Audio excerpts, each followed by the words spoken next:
네, 이제 시간이 되어서 시작하겠습니다.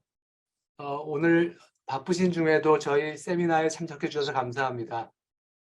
저는 서울대학교 국가미래전략원 팬데믹 클러스터의 책임 교수를 맡고 있는 의과대학의 임재준입니다. 저희가 이 특강 시리즈를 진행 중인데요. 오늘 두 번째 순서입니다.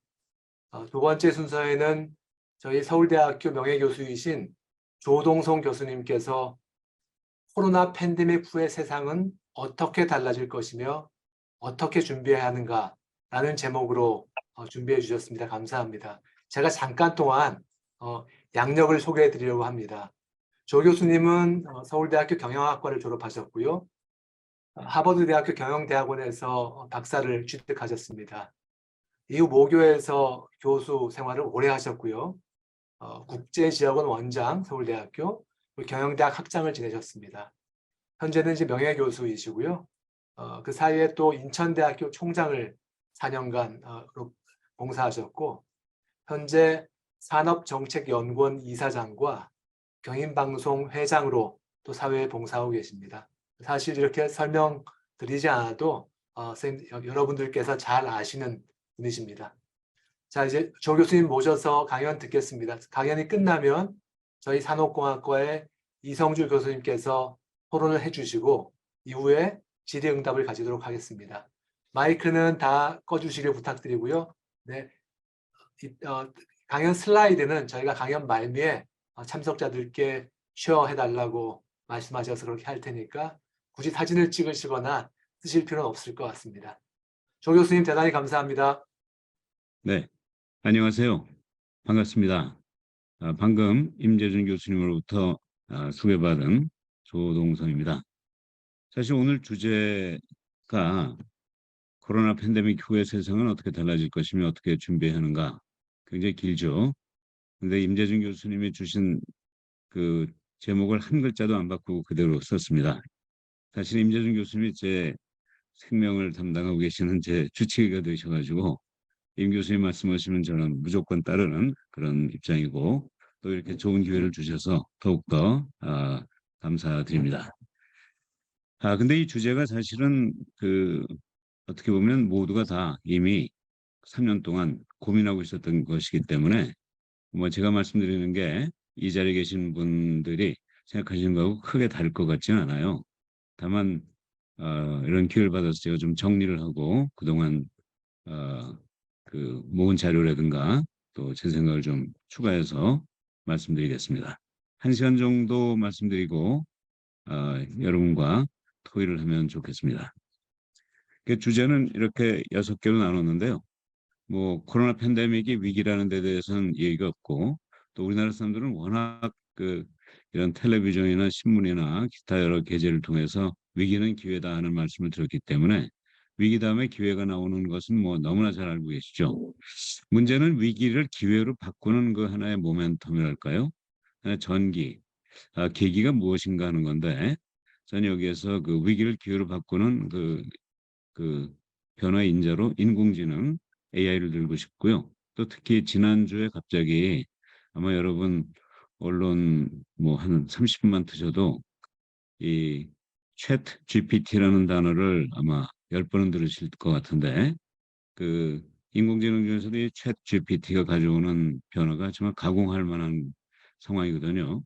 실제 제 이 말씀도 그 챗 GPT 때문에 많이 바꿔버렸습니다. 그래서 인공지능, 특히 GPT에 대해서 얘기를 좀 드리고요. 그러나 이걸 좀 약간 그, 좀 떨어진 시각에서 보면 이런 변화를 혁신이라고 그러죠. 위기를 기회로 바꾸는 것을 혁신이라고 그러고 그 결과를 창조라고 그러죠. 그리고 이런 것은 새로운 조직에 담아야 된다 하는 그런 차원에서 조직을 얘기 드리고요.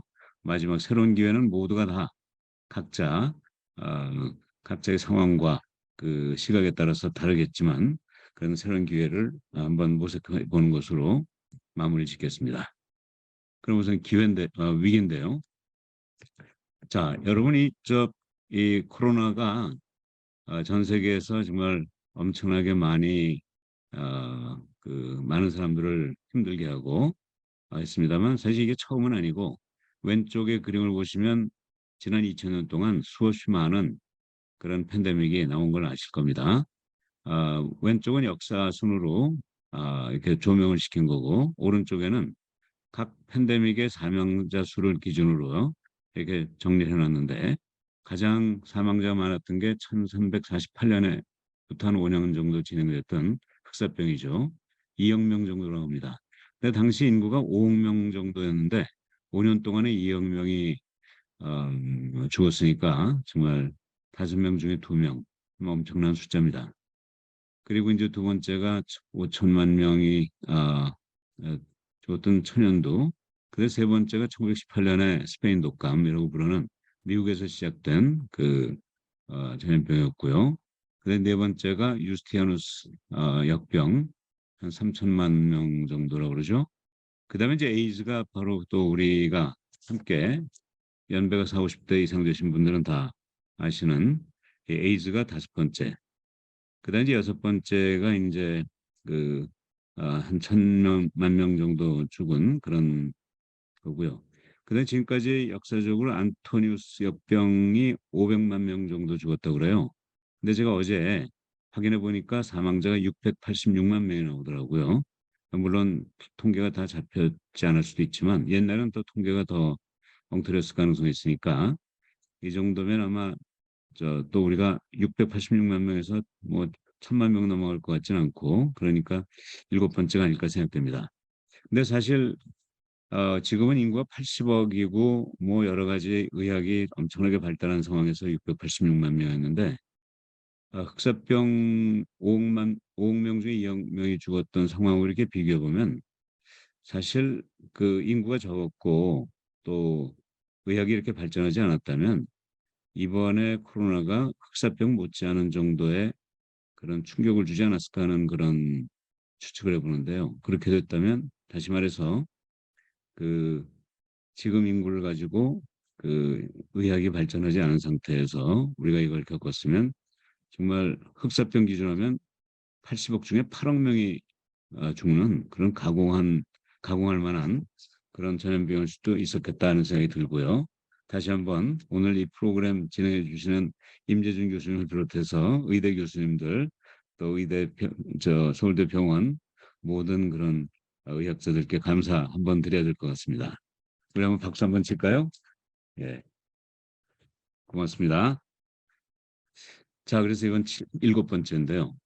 이 중에서 그 1347년 8년에 있었던 흑사병, 또 1665년에 시작된 대역병, 그리고 100여 년 전에 시작한 스페인 독감, 그리고 이번 코로나 바이러스를 약간 간단하게 비교해 보면요. 공교롭게도 이 14세기의 흑사병은 그 직후에 이 흑사병이 가장 창궐했던 이태리의 르네상스를 가져왔어요. 근데 17세기의 영국, 특히 런던을 덮쳤던 이 17세기 대역병은 18세기의 산업혁명을 가져왔습니다. 또 20세기의 스페인 독감이 사실 미국에서 시작됐는데 그 결과 보니까 미국이 세계를 제패하는 적어도 물질적인 면에서 그 세계 최대 강자가 되는 그런 계기가 됐다고도 볼 수 있어요. 어떻게 보면 이런 전염병에서 정말 희생당한 분한테는 우리가 참 애도를 표해야 되는 게 맞는데 사회적인 현상을 보면 이런 계기 속에서 오히려 새로운 변화가 일어나고 그 변화를 선도할 수 있는 가능성이 생기고 그래서 오히려 세계를 이끌어갈 수 있는 그런 지금 기회가 역사에서 이렇게 증명이 된다 이렇게 볼 수 있습니다. 따라서 이번 21세기의 이 코로나 팬데믹이 어느 나라에게 또 새로운 기회를 줄지 모르겠는데 우리나라는 뭐 이렇게 많이 희생을 당한 나라는 아닙니다만 이런 과거 역사를 보면서 정말 위기를 기회로 만들어서 한국이 세계를 뭐 정신적이건 물질적이건 의학적이건 모든 면에서 한번 세계 선도적인 역할을 하는 그런 나라로 자리매김할 기회가 있지 않겠는가 이렇게 한번 생각해 볼 수 있겠습니다. 자, 유로의 흑사병은 뭐 잘 아시다시피 지금 말씀드린 대로 커다란 변화를 가져오고 이런 기회에서 정말 그 역사적인 전기를 마련해 주는데 이 중에 한 가지 좀 재미있는 예를 하나 들겠습니다. 그 후에 이제 예술이 많이 발달했는데 그 예술 중에서도 뭐 미술도 그렇습니다만 문학에서도 보카치오라는 소설가가 있었죠. 이분을 예를 들어보면 바로 이분인데요. 데카메론이라는 책을 썼죠. 근데 이 책이 바로 그 흑사병이 들에서 창궐 할 때 부모가 다 돌아가시고 이 그 보카치오는 이제 친구들과 함께 그 격리된 상태에서 10명이 매일 한 개씩 스토리를 열흘간 그래서 100개의 스토리를 만들어냈다고 그래요. 물론 이제 이 보카치오가 주도해서 이제 썼겠습니다만 그래서 정말 세계적인 문호가 되고 또 이태리 그 르네상스의 계기를 만들어줬다 이런 칭송을 받는 그런 역할을 했습니다. 또 17세기 역병이 이제 영국 특히 런던을 크게 이제 어, 그 어, 뭘까요?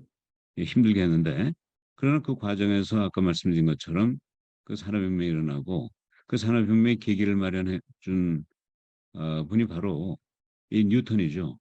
이 뉴턴은 1643년에 태어난 분인데 이 1666년에 이게 터지니까 이분이 바로 그 케임브리지 대학에서 졸업을 하는 그 계기에서 이 병 때문에 모두가 다 이제 이 격리를 하게 됐죠. 그래서 이 뉴턴은 고향인 울서프라는 데 가서 1년 반 동안 혼자 있었다고 그래요. 근데 바로 이 1년 반의 시기 동안에 뉴턴이 다양한 이 현대 이 물리학의 기본이 되는 역학, 그다음에 광학, 미적분, 더 나아가서 이제 만유인력에 이르는 이런 여러 가지 이론의 출발점이 되는 연구를 했다고 그러죠. 그래서 영국 사람들은 이 1665년, 66년에 이 역병의 시기를 부정적인 시각이 아니라 긍정적인 시각으로 봐서 이 기적의 아, 그 The Age of Wonder라고 불렀다고 합니다. 사실 위기를 기회로 만든 계기가 됐고 또 이런 계기를 통해서 영국이 산업혁명을 이끌어가는 그런 주도적 역할을 했다고 볼 수 있죠.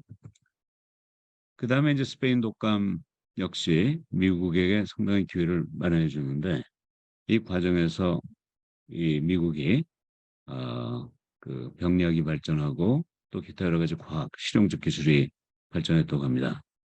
그러면서 사람들이 많이 이제 죽으니까 오히려 사람의 그 몸값이 높아지고 이러면서 이제 소위 1918년부터 미국을 비롯해서 소위 인본주의, 휴머니즘이 이제 싹 텄잖아요. 그러니까 그러한 계기를 마련해 준 사건으로 물론 1차 대전도 있지만 바로 저 스페니쉬 플루가 1918년에 시작된 이 스페인 독감이 큰 역할을 하지 않았을까 이렇게 생각합니다. 실제로도 1차 대전에서는 1,000만 명이 사망을 했는데 스페인 독감에서는 5천만 명이 사망했다고 그러니까 그냥 우리가 상식적으로 생각하기에 전쟁에서 사람이 많이 죽는 것 같지만 오히려 이런 전염병이 훨씬 더 많은 치사율을 보이고 있다 이렇게 볼 수 있겠죠. 그래, 물론 의학은 물론이고 우리가 지금 쓰는 냉장고라든가 뭐 칼라 영화 이런 게 다 그때 만들어졌고 첫 번째 냉장고가 바로 이때 만들어졌다고 그러죠. 자, 이거는 에드와르드 뭉크라고 노르웨이 사람이지만 바로 이 스페인 독감에 걸린 자기의 모습을 이렇게 그린 그 자화상이 있고요. 또 뭐 절규라는 그림으로 스크림이라는 그림을 잘 알려진 뭉크가 아마 이 스페인 독감이 없었으면 아마 이러한 그림을 그리지도 않았겠지만 또 이런 계기를 통해서 하나의 자기만의 예술의 장르를 만든 그런 인물이 됐다고 볼 수 있겠습니다. 자, 그럼 이러한 위기 속에서 어떻게 기회를 만들어내느냐가 이제 과제인데요. 제가 이제 경영학을 하는데 이 경영학에 90대 10이라는 이론이 있어요. 이게 뭐냐면 물론 이제 기업을 대상으로 하지만 전 우리 사회 조직에 다 포함된다, 사회 조직에 다 적용된다는 점에서 기업이라는 표현을 조직으로 바꿨습니다. 이게 뭐냐면 평소 정상적인 시기에는 어, 이 기업과 같은 조직이 보통 10%씩 사라진대요. 그러니까 그 10% 사라지는 기업의 그 시장을 나머지 90%가 이제 나눠 먹으면 결국 90분의 10, 한 11% 정도 성장을 한다고 그러죠. 물론 다른 거로도 성장을 하지만 이런 그 실패하는 기업을 결국 어, 그 기존의 기업들이 차지하게 된다는 그런 얘기입니다. 근데 위기의 시에는 어떻게 됩니까? 이제 살아남은 조직 10%밖에 안 되고 어, 살아남은 조직은 10%고 사라지는 조직이 90%라면 90을 10으로 나누면 900%가 되는 거죠. 그러니까 11%가 성장할 게 900%가 성장하니까 81배, 9 곱하기 9에서 81배 성장이 일어나는 그런 계기를 가져오는 거죠. 다시 말해서 위기는 사람만 나오면 엄청난 기회를 가져온다 하는 것을 아주 단순한 산술로서도 증명할 수 있다는 얘기입니다. 그러면서 이번 그 코로나 바이러스는 재택근무 온라인 경영을 통해서 모든 조직의 문화를 완전히 지금 혁명적으로 바꿔놓고 있잖아요. 그러면서 이제 제가 보기에는 이 중간 관리자가 멸종한다 하는 표현이 이번 코로나 바이러스가 모든 뭐 기업이나 학교라든가 정부라든가 이런 조직의 변화를 가져오는 결정적인 그 현상인 것 같아요. 그러면서 이 AI가 빨리 그 코로나 바이러스가 없었으면 더디게 그 도입될 AI가 정말 우리 사회 이 모든 구석구석으로 이제 퍼져 나가게 하는 계기를 마련해주고 그 과정에서 조직의 성과가 엄청나게 빨리 상승하는 그런 계기를 가졌다고 보겠습니다. 하나하나를 보면요. 자, 사무실 한번 생각해 보세요. 한 지금부터 20, 30년 전만 해도 이런 아주 복잡하고 지저분한 사무실에 제 왼쪽 창문에 그 부장이 하나 앉아 계시고 그 앞에 과장, 뭐 계장 이렇게 앉아 있는 게 보통이었죠. 그러다가 한 2000년대, 10년대로 들어오면서 이런 그 격자가 있고 개별 공간이 확보되는 그런 사무실로 바뀌었다가 지금 어떻습니까?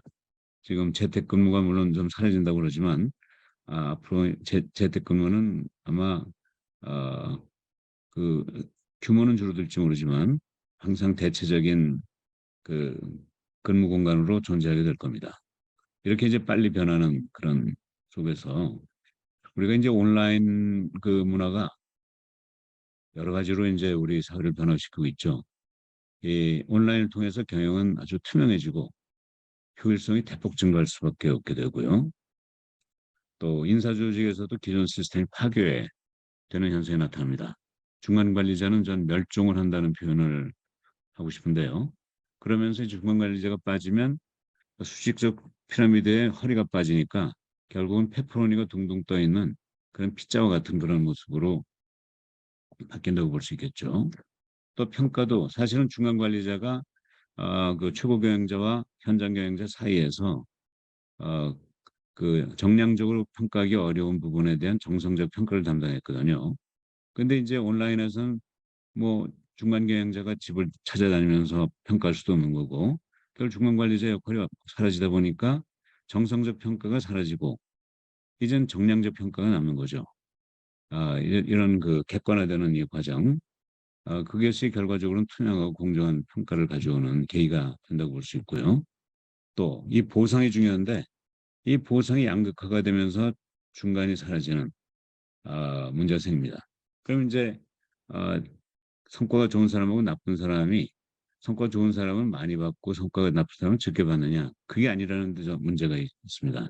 다시 말해서 성과가 좋은 사람에게는 큰 보상이 가지만 성과가 낮은 직원들은 낮은 보상이 아니라 결국은 해고가 되는 그래서 결과적으로 일자리가 감소되는 기업이나 일반 조직에서는 효율성이 높아지지만 우리 사회에서는 일자리 면에서 상당히 심각한 문제가 발생할 수도 있다 하는 면을 볼 수 있고요.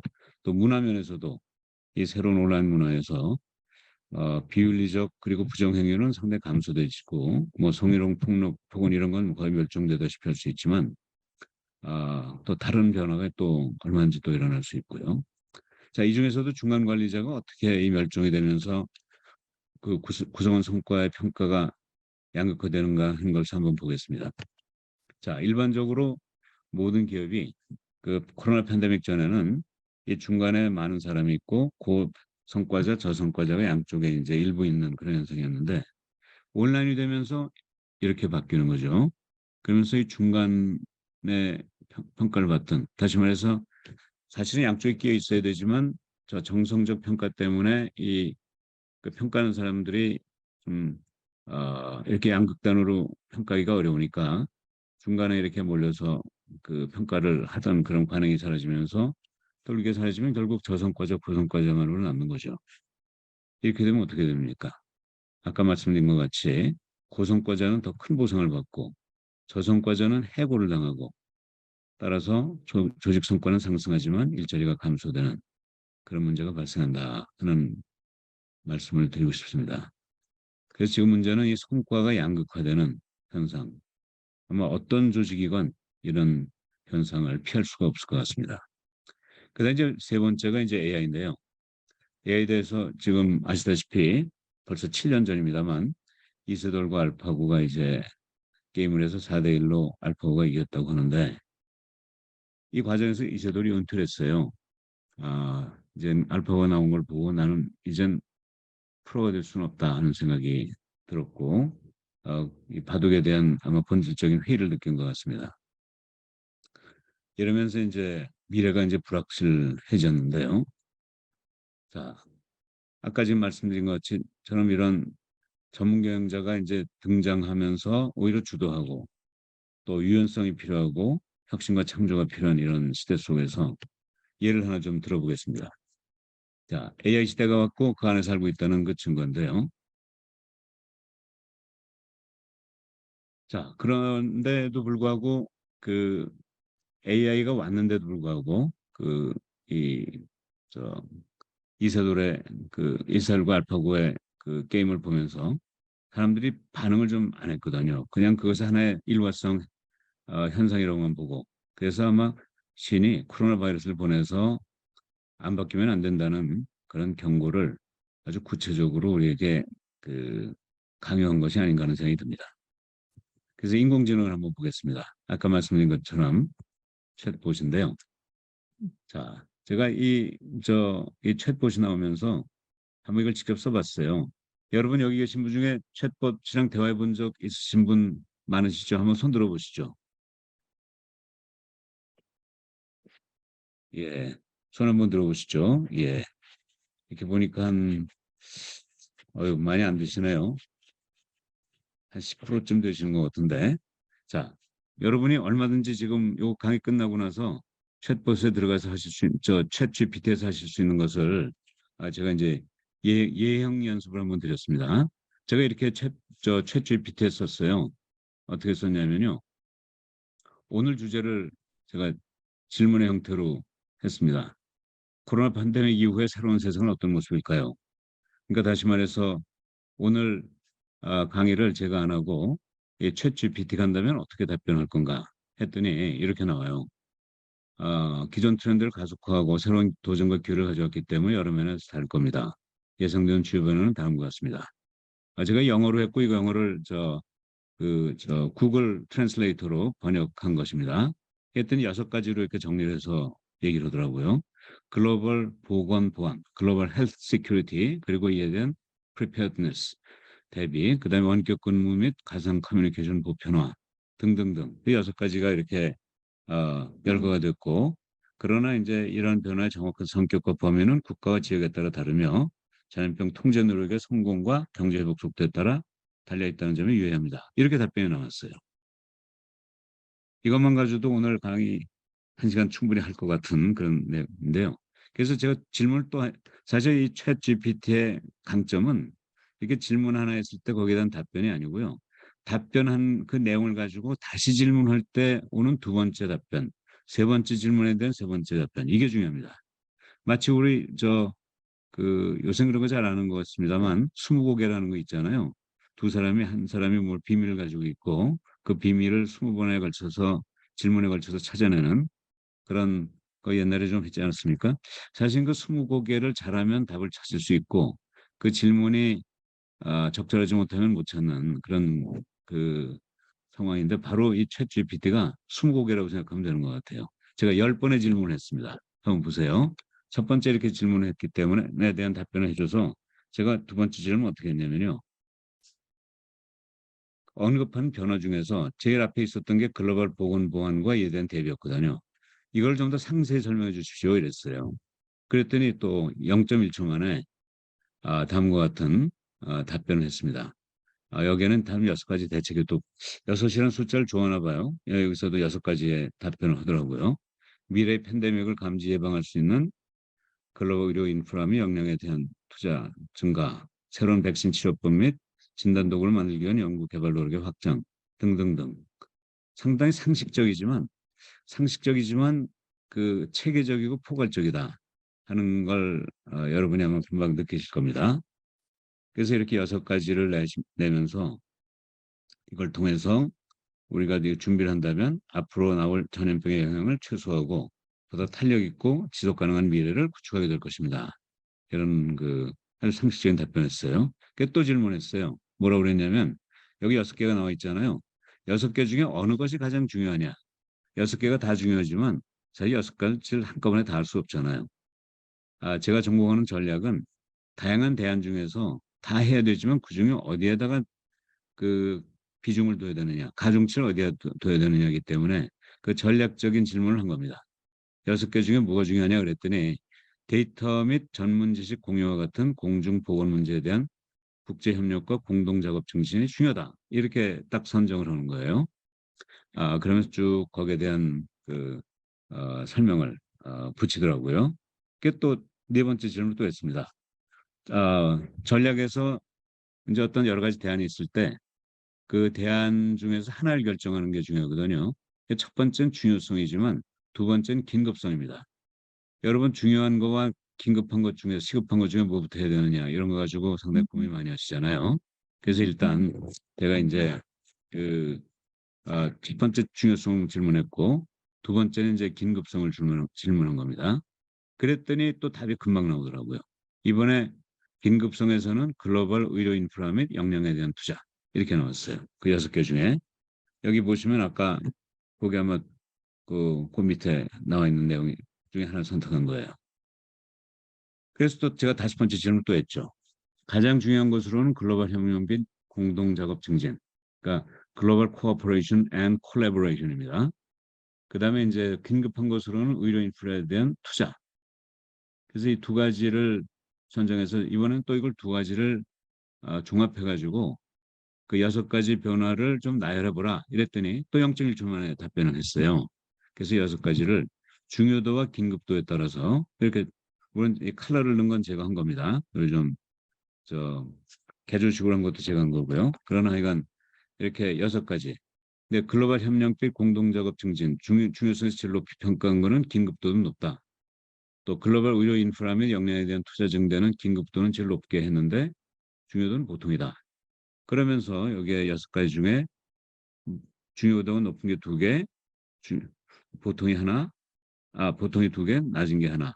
긴급도는 높은 게 2개, 보통이 3개, 낮은 게 하나. 이렇게 정리를 해서 보내주더라고요. 그래서 이 답변을 가지고 제가 이렇게 그림을 그려봤어요. 표를 만들어 봤어요. 이건 제가 만든 겁니다. 이걸 가지고 만든 게 이거예요. 자, 중요성과 긴급성에 따라서 둘 다 높은 거는 국제협력 및 공동작업 증진. 긴급성은 높지만 중요성에서는 보통이 글로벌 의료 인프라 및 역량. 또 중요성은 높지만 긴급성의 중간 정도가 연구 개발 노력의 확대.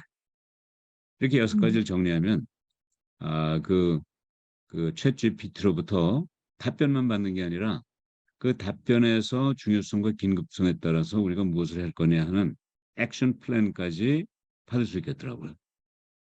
이제 전략까지도 이 챗 GPT가 만들어주는 세상이 됐다 하는 얘기입니다. 자, 이 표는 제가 만들었는데 아마 여러분 언제든지 한번 활용해 보시면 어떤 그 이슈에 대해서도 이 표를 만들어 보시면 도움이 될 겁니다. 서울대 명예교수인 문휘창 교수와 제가 이 틀을 만들어서 다양한 그 주제를 가지고 그 전략 개발을 하고 있습니다. 그래서 이걸 이제 중요성은 weight, 긴급성은 이제 sequence. 그래서 weight sequence matrix라고 해서 이 표를 지금 개발하고 있습니다. 그 여섯 번째도 질문했어요. 이번엔 또 뭐냐면 그 미래를 한번 생각해 봤습니다. 앞으로 이제 코로나 말고도 또 새로운 미래 팬데믹이 나올 텐데 어떻게 중요한, 그러니까 어떤 팬데믹이 나타날 건가? 또 언제쯤 나타날 건가? 그랬더니 딱 솔직하게 자기가 무엇이라는 걸 고백하더라고요. 여기 보시면 오픈 AI가 만든 언어 모델인 저는, 그러니까 챗 GPT죠. 확실하게 미래를 예측할 수 있는 능력이 없습니다. 솔직하게 딱 고백을 하더라고요. 그러면서 이제 미래 전염병의 시기와 성격은 불확실하며 환경 변화, 인간 행동, 새로운 병원체의 출현 등 다양한 요인에 따라 달라집니다. 아마 이 이상으로 답변할 수 있는 능력을 가진 뭐 수정구슬을 가진 사람은 지금 없겠죠. 그러면서 이제 좀 상식적인 답변을 쭉 해줬어요. 그다음에 제가 주제를 한국으로 좀 돌려봤습니다. 글로벌 의학에서, 세계의학계에서 한국이 차지하고 있는 R&D 활동이 어떤 건가, 어느 정도인가 하는 질문을 한번 딱 던져봤어요. 그랬더니 우선 한국을 굉장히 칭찬합니다.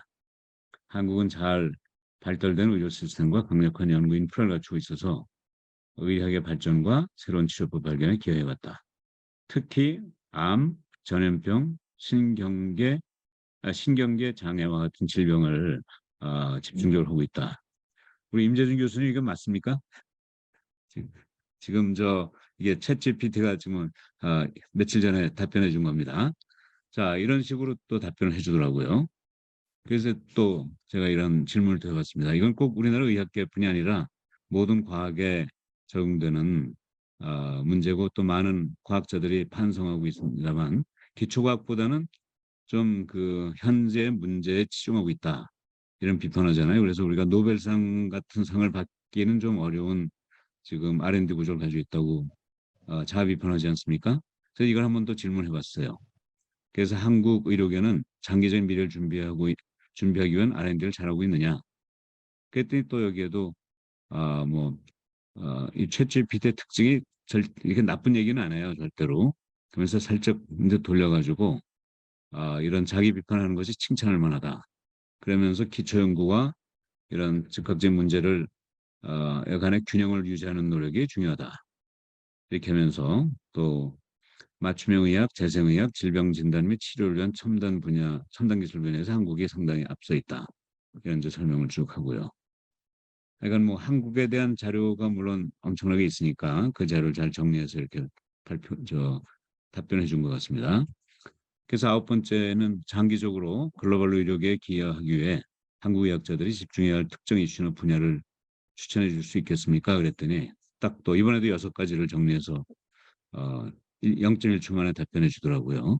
정밀의학, 재생의학, 디지털 건강, 암 연구, 신경과학, 전염병 연구. 자, 만일 의대 교수님이 학생들에게 질문을 시험 문제를 낸다면, 그리고 학생들이 이렇게 답변한다면 평가 어떻게 하시겠습니까? 이 만점을 주겠습니까? 빵점을 주겠습니까? 중간 점수를 주겠습니까? 사실 이게 지금 지금 교육계가 당장 직면하고 있는 그런 이슈가 됩니다. 그래서 마지막으로는 좀 방향을 바꿔가지고, 이게 모두 우리가 다 이렇게 열심히 일하는 건 좋지만 그 워킹 라이프 밸런스 차원에서 어떻게 살아야 되겠느냐 하는 걸 또 질문했더니 뭐 즉각적으로 또 0.1초 만에 답변을 했어요. 뭐냐면 일과 삶의 균형은 특히 의학처럼 압박이 심한 직업에서 어려울 수 있다. 그래서 몇 가지 팁을 드린다면 우선순위를 설정해라. 경계를 만들어라. 자기 관리를 위한 시간을 갖춰라. 지원을 해라. 융통성을 갖춰라. 이렇게 또 답변을 하더라고요. 자, 그래서 이제 감사하고 내일 찾아뵙겠다 그러니까 이렇게 또 덕담을 또 하더군요. 자, 우리가 이런 시대에 살고 있는 겁니다. 이제 세 번째 이 세미나의 강사로 임재준 교수님이 이제는 인간이 아니라 챗 GPT를 모셔가지고 답변을 받아도 되는 시대가 지금 오고 있는 거 아닌가, 그런 생각이 듭니다. 이미 빌 게이츠가 이런 얘기를 했어요. 지금 나흘 전에 했는데 2월 3일에 챗 GPT every bit as important as the PC or internet. 그러니까 PC가 1980년대에 나왔을 때 우리 세상을 바꿨잖아요. 또 인터넷도 그렇고 챗 GPT가 그건 못지않게 우리 사회를 지금 변화시킬 거다. 그러면서 지금 그 소위 증권 시장에서도 이 챗 GPT 관련된 기업들의 주가가 뭐 아주 폭발적으로 지금 상승하고 있습니다. 그래서 이게 지금 뭐 한 달 전 얘기가 아니고요. 일주일 전 얘기도 아니고 지난 2, 3일 전 얘기입니다. 이런 정도로 세상이 빨리 바뀌어지고 있고 우리 모두가 동시대적으로 정말 컨템포러리하게 동시대적으로 살아가지 않으면 일주일만 지금 잠깐 긴장을 늦추면 미개인이 되어버리는 그런 세상에서 지금 살고 있습니다. 자, 그래서 이제 이런 과정에서 이제 혁신과 창조를 어떻게 할 거냐는 과제인데요. 뭐 혁신은 다양하게 이제 그 있고요. 사실 뭐 어느 하나 야, 이건 혁신이고 저건 혁신이 아니다 이렇게 할 수 있는 건 없고 이 세상 모든 우리가 살아가는 삶 전체가 다 혁신의 대상이라고 볼 수 있고요. 뭐 혁과 신이 무슨 뜻인지는 여러분 다 아시잖아요. 혁은 가죽이고 신은 새로울 신인데 그 피하고 혁이 다른 점이 우리 이건 피부라고 그러고 허리에 매는 혁대는 혁이라고 그러잖아요. 그러니까 피를 벗겨낸 것이 혁이고 따라서 그 가죽을 벗겨낼 때의 아픔이 따르는 게 혁이다 하는 그런 생각을 해본다면 사실은 혁신은 안 하면 안 할수록 좋은 거죠. 아픈 걸 왜 하겠습니까? 근데 문제는 피할 수 있느냐가 이제 과제인데요. 그 혁신은 저 이렇게 아주 간단하게 정리하고 싶어요. 현재와 미래 사이에 지금 강이 놓여 있고요. 현재는 불만스러워요. 강 건너쪽은 바람직해요. 이 강을 건널 건가 말 건가 이건데요. 이 강을 건너면 이제 혁신이 되고 그래서 원하는 미래를 찾는 거고 혁신 안 하면 불만스러운 현재 살고 있는 거죠. 자, 그래서 이런 이 혁신 결국 달이라고 볼 수 있는데 과연 혁신이 필요하고 언제 필요한가 하는 걸 한번 생각해 봅시다. 혁신을 안 해도 되는 경우부터 먼저 생각해 보고요. 그 다음에 필요한 경우로 나눠봅시다. 안 해도 되는 경우 뭘까요? 잘 나가는 호떡집 주인. 요새 뭐 저 붕어빵이 굉장히 인기인데 붕어빵 저 가게 찾는 사이트도 나와 있고요. 지금 저희 집 앞에도 붕어빵을 팔고 있는데 거기 가면 30분 기다려야 됩니다. 이렇게 좀 잘 나가는데 그런 호떡이라든가 뭐 붕어빵 이런 데는 혁신 안 해도 되겠죠. 혁신했다간 오히려 저 줄 서던 손님들이 당할 수도 있죠. 그런 혁신이 필요한 경우는 뭐냐? 기존 방법으로는 원하는 목표를 달성하지 못한 경영자. 현재 목표를 세워놨는데 아무리 해도 안 된다. 그럼 방법을 바꿔야 되겠죠. 두 번째는요. 목표를 달성한 사람이에요. 목표를 달성하면 거기에 만족하지 않고 또 새로운 목표를 추구하게 돼 있잖아요. 그럴 때는 기존의 목표를 달성한 방법으로는 이 새로운 목표를 달성할 수 없으니까 이때 또 혁신이 필요하겠죠. 근데 세 번째는 환경의 변화한 경우죠. 지금 내 능력 가지고 목표를 달성했는데 갑자기 환경이 변하는 거예요. 그럼 어떻게 되겠습니까? 그럼 기존의 방법이 쓸모없게 되고 사실 잘 나가는 호떡집 얘기를 제가 했습니다만 잘 나가는 호떡집도 앞으로 뭐 10년, 20년, 30년 계속될까요? 사람의 기호가 바뀌고 또 그 소비 패턴이 바뀌면서 아마 호떡집이나 붕어빵이나 언젠가는 또 변화가 필요하겠죠. 자, 이렇게 보면 사실은 지금 당장 해야 되느냐, 먼 미래 해야 되느냐의 차이는 있을지 모르지만 혁신은 언젠가는 해야 된다는 생각을 할 수 있고요. 근데 문제가 뭐냐? 혁신이 잘 안 되는 이유가 뭘까요? 사람들이 되게 얘기합니다. 자금이 없어서, 돈이 없어서 안 된다. 또 함께 일할 수 있는 인재가 없어서 안 된다. 회사에 가보면 그 사장님들이 하시는 얘기가 항상 이거예요. 또 세 번째로 구성원의 공감대가 부족하다. 이런 얘기도 이제 많이 하죠. 이렇게 되면 혁신에 대한 문제를 다 뽑았을까요? 제가 챗 GPT에 넣었으면 또 다른 답변이 나올 수 있을 것 같았는데 제가 이건 못했네요. 근데 또 하나 있다고 생각합니다. 제 생각에는 이게 뭐냐면요. 다른 이유가 뭐냐면요. 이겁니다. 현재가 편한 사람들이 많아요. 1등을 달리고 있다고 생각하는 사람들은 변화하고 싶지 않아요. 그걸 바둑에서는 부자 몸조심이라고 그러잖아요. 부자는 어떤 그 과감한 변화를 안 해도 된다고 생각하니까 혁신을 할 생각을 안 하겠죠. 사실은 자금, 인재, 공감대도 중요하지만 이 현재가 편하다고 생각되는 사람들이 조직을 주도하고 있으면 결국 혁신은 일어나기 어려울 것으로 봐집니다.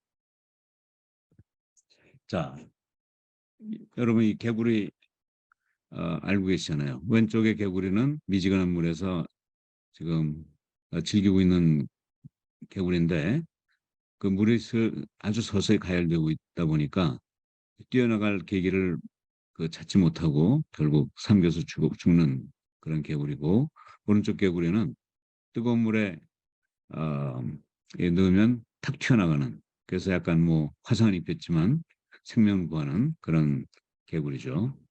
왼쪽 개구리가 되지 않아야 할 텐데 참 쉽지 않은 것 같습니다. 자, 근데 변화에 대한 인간의 대응이 심리학자들에서 많이 연구가 됐어요. 그래서 이 표를 보시면 아마 지난 3년 전에 코로나가 닥쳐가지고 우리 교수님들이 대부분 뭐 저를 포함해서 이 대면 강의를 하다가 줌으로 바꾸는 과정에서 충격과 거부를 느꼈잖아요. denial. 충격을 받고 아주 거부를 하다가 조금 하다가 이게 잘 안 되니까 anger, 분노가 솟구치다가 어쩔 수 없으니까 한번 좀 타협해 보려고 시도를 하다가 협상이 안 되니까 우울해지고 체념을 한 다음에 그다음에 드디어 acceptance, 수용을 하게 되겠죠. 그러면서 이제 problem solving, 이제 문제 해결이 되는 이 과정을 모든 인간이 겪는다고 합니다. 근데 저는 한국 사람들이 가지고 있는 좀 특성이 좀 있다고 봐요.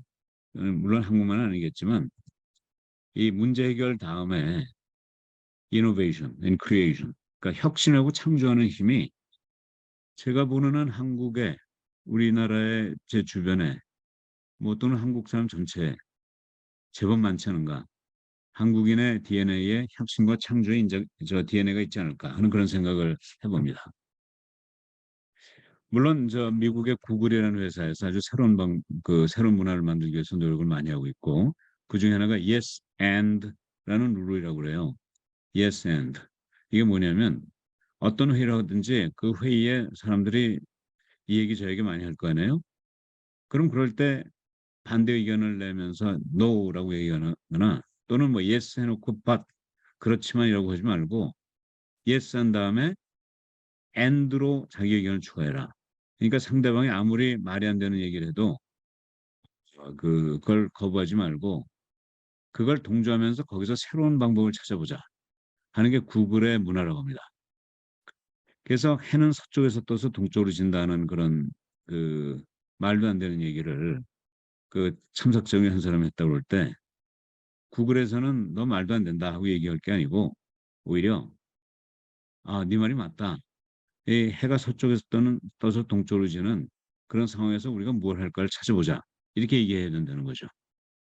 여러분이라면 하시겠어요? 해가 서쪽에서 떠서 동쪽으로 진다고 얘기할 때 뭐라고 반응하시겠습니까? 자, 근데 제가 이거를 그 저도 그 구글 칼처를 받아들여야겠다고 생각하지만 답변이 좀 궁해가지고 제가 우리 제가 손자가 5명 있는데요. 그런 그 홈페이지에 단톡방에 이 문제를 던져봤어요.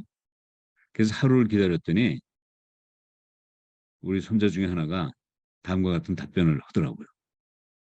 역시 이런 혁신을 할 수 있는 그 조건은 머릿속에 많이 안 들어있는, 지식이 많이 안 들어있는 사람이 오히려 더 빨리 할 수 있는 것 같아요. 자, 이 손자가 다음과 같은 그림을 찾은 거예요. 이거 보세요. Venus rotates clockwise. Venus is the only planet in the solar system that rotates clockwise, whereas all other planets rotate anti-clockwise. 그러니까 우리 지금 해를 바라보는 행성이 여덟 개가 있잖아요. 수금, 지화, 목토, 천해. 근데 8개가 다 북극성을 기준으로 해서 태양은 여기 있고, 이렇게 북극성 기준에서 북성을 저 북쪽으로 해서 이 로테이션, 자전을 하는데, 이 자전의 방향이 8개 중에 1개, 비너스만은 시계 방향으로 자전은 되는 거예요. 지구를 비롯한 7개는 시계 반대 방향으로 오고. 그러니까 북쪽이고 여기 해가 있으니까 시계 반대 방향으로 가니까 동쪽으로 해가 떠서 서쪽으로 지는 것 같은 모습이 보는데, 만약 우리가 비너스에 있다면 그 시계 방향으로 도니까 서쪽에서 떠서 동쪽으로 지는 모습이 나타난다 이거죠. 자, 그러니까 이 어린이들은 yes, no 밭이라든가 yes, 밭을 할 이유가 하나도 없는 거예요. 그냥 제로 베이스에서 그 문제를 찾아내면, 문제에 대한 답변을 찾아내면 되니까. 그래서 오히려 이런 비너스와 같은 그런 상황을 찾아낼 수 있고, 그래서 해가 서쪽에서 떠서 동쪽에서 진다는 데 대한 답변을 찾아내고, 오히려 거기서 또 한 걸음 더 나아가는 그런 생각을 할 수 있는 거죠. 저는 이렇게 그 혁신이라는 게 기존의 우리의 고정관념을 참 버린다는 거 어렵잖아요. 그러니까 어렵지만 그걸 버리고 자기를 낮게 임해서 그 모든 변화를 정말 있는 그대로 받아들이는 그런 그 어린 마음, 어린이의 마음이 중요하지 않을까 이렇게 생각이 듭니다. 그래서 그 월즈워스라는 시인이 어린이는 어른의 아버지라는 표현을 했잖아요.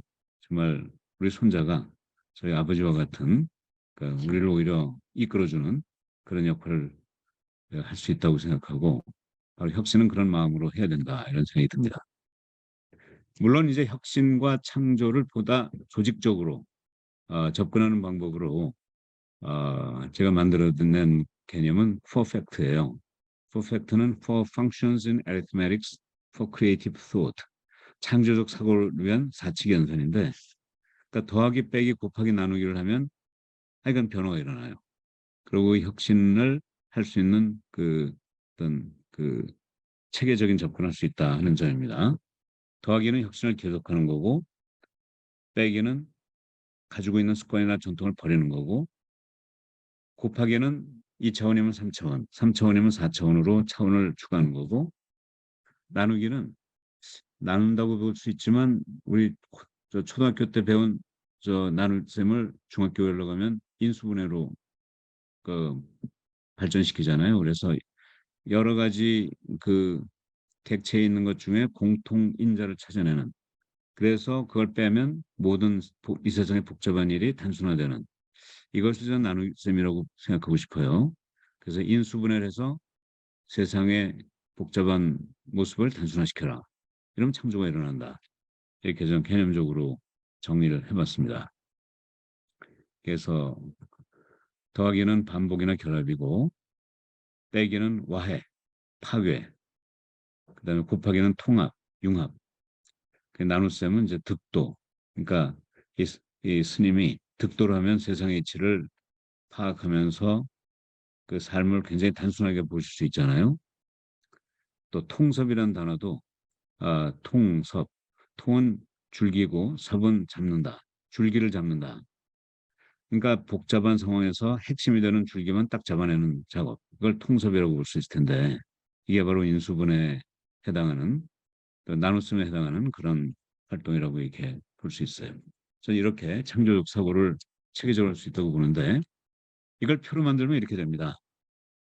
자, 개인 입장에서 제가 자녀에게, 부모에게, 그리고 또 배우자에게, 친구에게, 그리고 또 직업인으로서 또 나에게 무엇을 할까 하는 것을 제가 이 표를 만든 다음에 스스로 저에게 적용해 봤어요. 그랬더니 이렇게 아주 한 10분 정도 만에 이렇게 다양한 그 창조적 생활을 찾아냈습니다. 자녀들과는 더 자주 놀고, 또 화내지 않고, 함께 여행도 오고, 또 무엇보다도 자녀를 나한테 속한 사람이 아니라 성인으로 대하는 그런 자세를 갖는다. 또 부모님이나 배우자나 친구나 직업인, 또 나에게 이러한 더하기 빼기 곱하기 나누기를 적용하면 얼마든지 그동안 살아왔던 방식과 다른 방식으로 살아갈 수 있겠다. 그래서 창조적인 삶을 살 수 있지 않겠느냐 이렇게 한번 생각해 봤습니다. 또 기업에서도 마찬가지예요. 이걸 기업에 적용하면 모두 또 CEO 입장에서 또 경영자나 관리자 입장에서 현장 직원 입장에서 이렇게 적용할 수가 있어요. 사실은 제가 모 기업에 사회이사를 했는데 거기서 몇 분하고 한번 이걸 해봤거든요. 그랬더니 뭐 한 10분 정도 하니까 얼마든지 새로운 그 창조적 삶을 찾아내시더라고요. 모두 다 함께 경영학을 공부하고 열심히 하자. 또 빼기는 놀듯이 일하자. 이제 워라밸에 해당하겠죠. 또 경우에 따라서 강제적으로 휴가를 갖자. 곱셈은 새로운 경험을 하자. 또 사업의 축을 새롭게 하는 것. 그리고 나눗셈에서는 그 기업의 아주 기본 메커니즘을 철저히 만들어 가지고 그 메커니즘이 그 기업을 운영하게 하면 사람이 개입해야 되는 여지가 많이 줄겠죠. 이런 식으로 각자 입장에서 그, 그 창조적 경영을 할 수 있고요. 제가 아까 우리 임 교수님 말씀대로 이 자료 다 여러분께 보내드리니까 한번 자기한테 맞는 표를 만들어서 거기 그 빈칸을 채우시면 얼마든지 이 창조적 삶을 할 수 있는 방법을 찾아내실 수 있을 거로 봅니다. 대학교도 마찬가지죠. 대학교도 이 교육이나 학생, 연구와 교수, 사회된 봉사, 내부 인프라, 외부 플랫폼으로서 활동을 할 수 있고 제가 2016년부터 20년까지 저 인천대 총장을 했는데 그때 거기에 보직 교수님들, 뭐 학장님들, 처장님들 함께 모셔가지고 워크숍을 3번 했어요. 그러니까 여기에 지금 칸이 20개가 있는데 28가지의 혁신 아이디어가 나오더라고요. 그래서 이걸 하나씩 추진하다 보니까 나름대로 인천대가 아주 혁신대학으로 자리매김을 하는 그런 계기를 갖게 됐습니다. 서울대학도 마찬가지로 제 신임 총장이 시작하셨는데 일주일 전에 이런 표를 가지고 한번 혁신적인 아이디어를 발굴하시면 어떨까 하는 그런 제안을 조심스럽게 드립니다. 자, 그럼 이제 이런 그 혁신하기 위해서는 어떻게 이 우리의 틀을 바꿀 건가? 결국 우리가 사는 조직이라는 그 플랫폼이 바뀌어지지 않으면 그 혁신하기가 어려워요. 이렇게 기울어져 있는 데서 밑에서 물을 위로 끌어올리려고 해봤자 힘들지 않습니까? 물이 이쪽으로 가게 하려면 이렇게 이 기울기를 낮춰야지 이 상태에서 할 수 없잖아요. 그러니까 혁신이 잘 일어나는 조직으로 바꾸는 그런 게 필요하고요. 이런 새로운 조직에 있어서는 여러 가지 다양한 대안이 있는데요. 그 경영학에서 이제 조직을 연구해 보면 18세기, 19세기, 20세기, 21세기로 조직이 끊임없이 변화하는 걸 알게 됩니다. 18세기에는 뭐 부채살 또는 그 우산살 조직처럼 이렇게 사장이 있고 모든 사람이 1대1로 연결된 그런 조직이었고요. 그러니까 기업의 초기 상태죠. 19세기 와서는 기업이 어느 정도 커지면서 기능별 조직, 즉 생산, 마케팅, 수송, 물자 이런 식으로 사장 밑에 여러 가지 기능이 쭉 배열되는 그런 모습. 그다음에 20세기 오면서 사업부 조직이 나타났어요. 그건 뭐냐면 사장 밑에 지역일 수도 있고 제품일 수도 있는데 그 지역이나 제품 안에 생산과 마케팅이 동시에 일어나는. 그러니까 지역 1에서도 생산 마케팅, 지역 2에서도 생산 마케팅. 그래서 이 지역 단위에서 모든 활동이 다 자기 완료형으로 끝나는 그런 사업부 조직이 지난 100년 동안 대표적인 조직으로 자리매김했고요. 아직 21세기가 된 지 23년이나 지났습니다만 뭐 우리나라를 비롯해서 대부분의 나라의 큰 기업들은 다 사업부 조직을 가지고 있습니다. 그럼 21세기는 어떻게 돼야 될 건가 하는 게 과제인데요. 저는 피라미드 조직, 지금 20세기, 19세기, 20세기에서는 피라미드 조직도 있지만 그 외에 새로운 조직들이 지금 출현하고 있다고 봅니다. 첫 번째 조직은 아까도 잠깐 얘기 드렸지만 피자 조직이라는, 그러니까 페퍼로니가 둥둥 떠 있고 최고 경영자와 현장 경영자 사이에 아무도 없는 이런 걸 피자 조직이라고 그러고요. 두 번째 조직은 인버티드 피라미드 조직인데 그러니까 고객을 위한 조직이 있어요.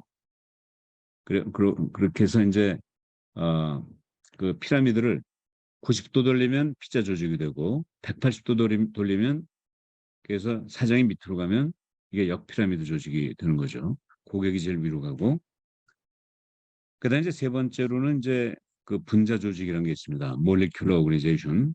이건 사실 제가 지금 연구하고 있는 주제인데요. 이걸 조금 더 그 그림으로 보여드리면 이제 이게 기존의 피라미드 조직 아니에요.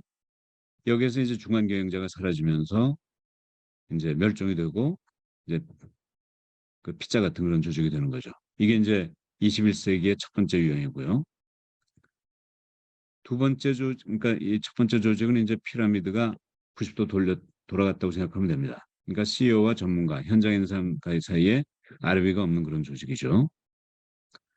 자, 제가 한번 지금 여러분이 속한 조직이 여러분 서울대학에 계신 분이 제일 많으니까 서울대학이 어떤 조직이 되는 게 맞을지 한번 생각해 보십시오. 자, 이런 게 이제 그 피자 조직이고요. 그 전문가로 구성된 병원이나 법무법인, 회계법인, 대학 이런 게 이제 여기에 적절하다고 볼 수 있겠습니다. 두 번째 역피라미드 조직은요.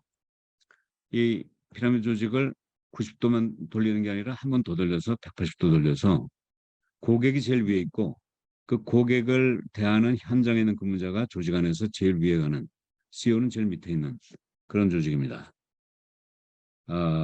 이런 데는 그 고객 중심 문화를 강조하는 그런 조직인데 여러분 세븐일레븐이라는 저 편의점 아시잖아요. 편의점 미국 회사인데 일본이 인수했는데 일본이 인수하면서 조직들이 이렇게 바뀌었대요. 사장이 제일 밑에 있고 현장에 그 소위 편의점의 점주들이 제일 위에 있는 그리고 그 위엔 물론 커스터머 고객이 있는 그런 조직이죠. 아, 그 사실은 제가 인천대에 있을 땐 제가 조직들을 이렇게 그 180도 바꿔가지고 180도 돌려가지고 총장이 제일 밑에 있고 제일 위에 현장에 있는 그 현장 실무자들 그리고 그 위에 학생 그 위에 우리나라 5천만의 국민과 80억의 세계 인구가 있는 그런 조직으로 한번 그려봤어요.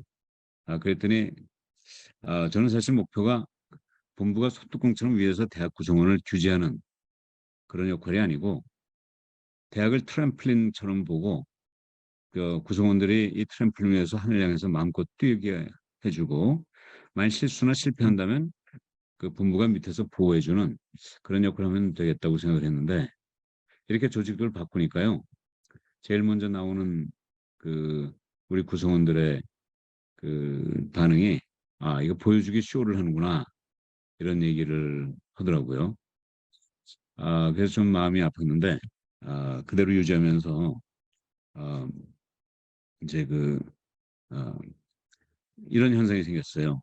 처음에 옛날 피라미드 조직에서는 아무도 관심을 안 보이고 있었는데 이렇게 조직도를 바꾸니까 각자가 내가 어디에 있는가를 찾아보기 시작한 거예요. 그래서 여러분들이 저를 찾아왔습니다. 예컨대 보건소에 있는 간호사 선생님들이 찾아오시고 또 학교에 있는 기사 선생님들이 찾아와가지고 왜 내가 없느냐 넣어달라 이러는 거예요. 그래서 그런 분들이 등장하면서 좀 긍정적인 반응이 생기고요.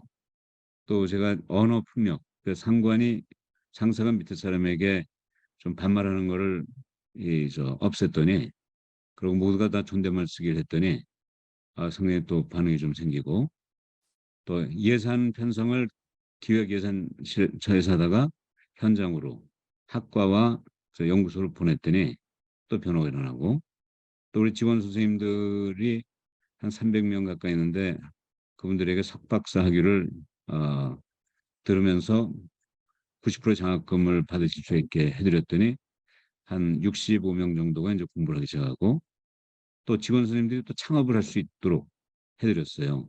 교수가 창업을 하는데 직원 선생님이 왜 창업을 못하는가 생각하면서 그 직원 선생님도 교수처럼 창업을 하게 하자 그랬더니 우리 직원 선생님들이 안 된다는 거예요. 그 경업금지 규정에 의해서. 그래서 제가 이 10명 경찰이 1명의 도둑을 못 잡는다. 우리가 뜻이 있다면 반드시 길이 있다. 한번 찾아보시라 그랬더니 사흘 만에 찾아왔어요. 그 인사 담당하시는 분이 인사과장이 찾아와가지고 찾아냈습니다. 그러는 거예요. 그래서 저도 사실은 긴가민가해서 어떻게 찾아냈느냐 그랬더니 그 교수가 겸업을 금지함에도 불구하고 교수의 창업이 가능한 특별법이 있대요. 근데 특별법을 찾아보니까 그 특별법에 해당하는 대상자가 교수가 아니라 교직원으로 써 있대요.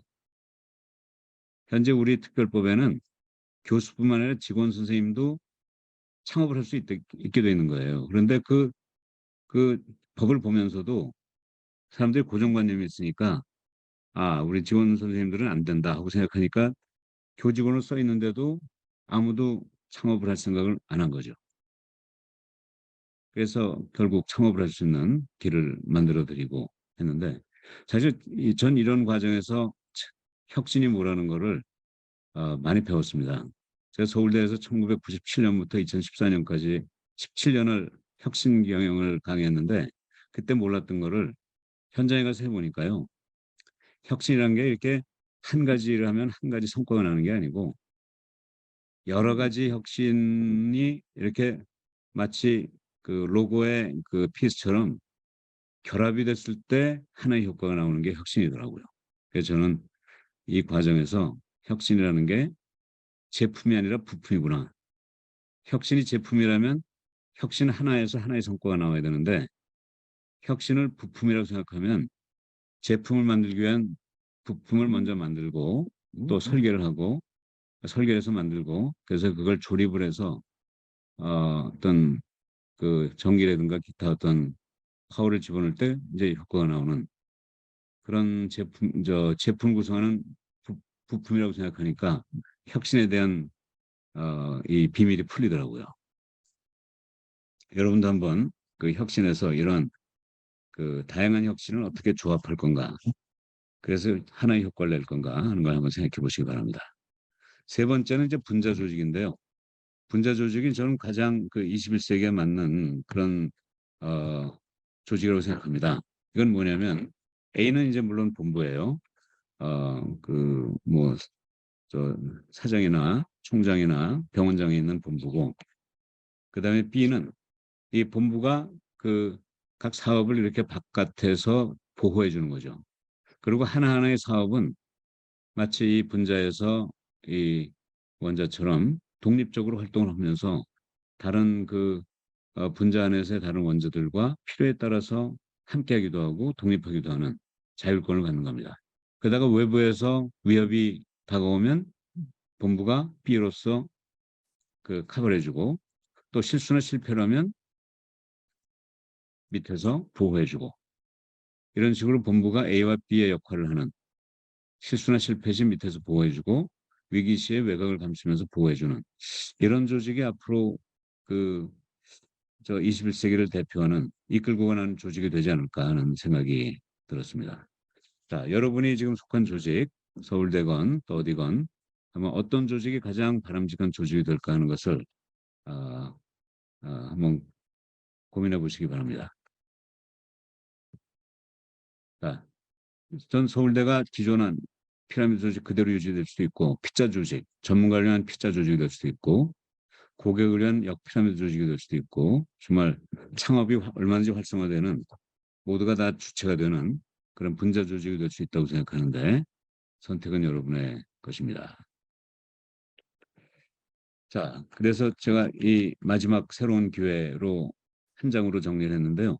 이것은 뭐냐면 결국 미래를 얻으려면 편한 현재를 버려야 한다는 것입니다.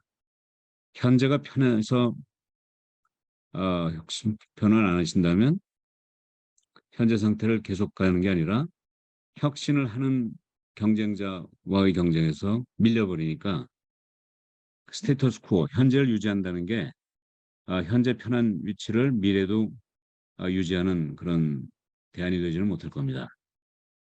그러니까 현재가 편하다고 해서 가만히 있는다고 해서 편한 현재가 유지되는 게 아니고 결국 바꿔야 현재를 유지할 수 있고 더 나아갈 수 있다는 얘기고요.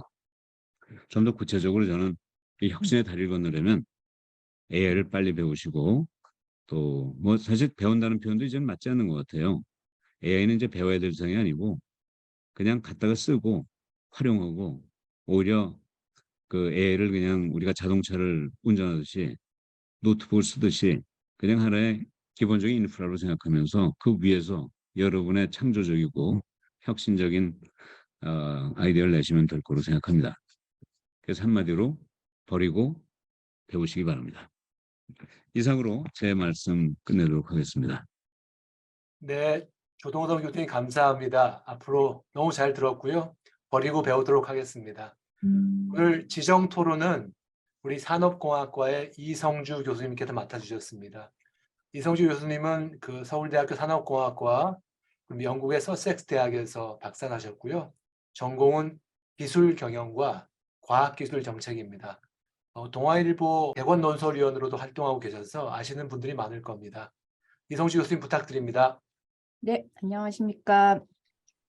오늘 코로나 팬데믹 후의 세상은 어떻게 달라질 것이며 어떻게 준비해야 하는가라는 강연의 토론을 맡은 산업공학과 이성주입니다. 우선 조동성 교수님께서 과거 팬데믹이 가져왔던 위기와 그 위기 속에서 기회를 말씀을 해주셨고 또 현재 팬데믹으로부터 기회를 포착하기 위한 방안으로 인공지능 기술을 배워라, 버리고 배워라라는 말씀도 주셨고요. 또 혁신과 창조를 하기 위해서 어떻게 해야 되느냐, 그리고 그런 혁신과 창조를 할 수 있는 조직의 새로운 형태가 어떻게 되어야 하느냐에 대한 굉장히 통찰력 있는 발표를 해주셔서 강연을 듣는 동안 굉장히 많이 공감을 했고 또 많이 배웠던 것 같습니다. 이런 훌륭한 강연의 토론을 맡게 돼서 영광으로 생각을 하고 있습니다.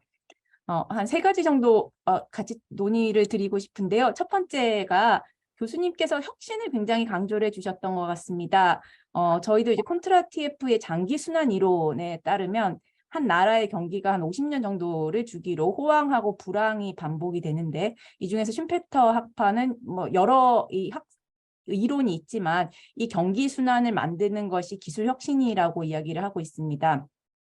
지금 산업혁명 이후에 한 5차 정도의 주기가 있었고요. 그 과정에서 5번 정도 면직물하고 증기기관, 철도와 철강, 전기와 무기화학, 자동차와 석유화학, 정보통신 기술 이렇게 5가지 정도의 거대한 기술 혁신이 사회 발전을 이끌었다라고 보고 있고요. 지금 우리가 6번째 기술 혁신을 가져올 기술로 뭐 인공지능이라든지 바이오, 의료, 나노, 친환경 기술 이런 것들을 이야기를 하고 있는 것 같습니다. 특히 코로나 이후에 디지털 전환이 가속이 되고 또 바이오 분야 투자가 증가함에 따라서 관련 분야의 기술이 급속히 발전하는 것을 저희가 직접 목격을 하고 있는 것 같은데요.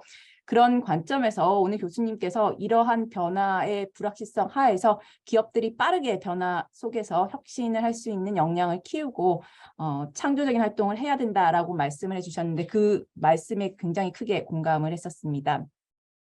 또 오늘 교수님께서 챗 GPT 발표해 주신 내용에 포함을 해주셔서 봤었는데요. 챗 GPT를 활용해서 코로나 팬데믹 이후의 새로운 세상은 어떤 모습일까요? 라는 내용을 질문을 하고 도출을 했던 답변이 이제 오른쪽에 있는 내용들인데 이게 굉장히 인상적이었던 것 같습니다.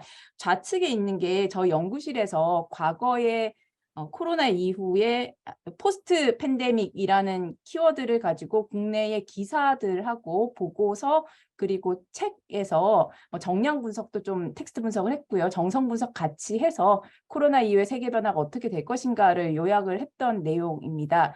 정치, 경제, 사회, 기술 쪽으로 요약을 했었고요. 정치적인 측면에서는 자국 중심주의가 강화가 되고 그러다 보니까 정부의 역할이 확대될 것이다라고 이야기를 하고 그럼에도 불구하고 국가들 간에 같이 협력하는 게 필요하기 때문에 어떤 형태로 협력을 하느냐라고 하면 동맹 블록을 형성을 해서 협력을 할 것이다 라는 내용이 정치 쪽에 있었고요.